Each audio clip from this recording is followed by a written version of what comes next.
इस वक्त यहाँ वाशिंगटन डीसी में दिन के 2 बजे हैं, लेकिन 9 मार्च को यहाँ इसी वक्त दिन के 3 बज रहे होंगे। ऐसा भला क्यों? क्योंकि अमेरिका में साल में 2 बार घड़ियों का वक्त बदला जाता है, जिसे डे लाइट सेविंग कहा जाता है। एक बार मार्च में और एक बार नवंबर में। ये इसलिए शुरू किया गया था ताकि सूरज की रोशनी से ज़्यादा फ़ायदा उठाया जा सके और ख़ास तौर पर सर्दियों के छोटे दिनों में दिन भर के कामों के लिए 1 घंटा मज़ीद मिल जाए।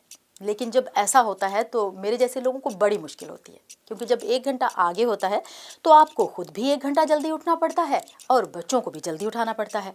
कई दिन तक रूटीन डिस्टर्ब रहती है और जायज़े ज़ाहिर करते हैं कि इसका सेहत पर भी मनफी असर पड़ता है, जैसा कि नींद की कमी, हार्ट अटैक, स्ट्रोक्स और ट्रैफिक हादसात में इजाफा वगैरह। और अब सदर ट्रंप घड़ियों का वक्त 1 घंटा आगे और पीछे करने को इनकन्वीनियंट और कॉस्टली कहकर ख़त्म करना चाह रहे हैं।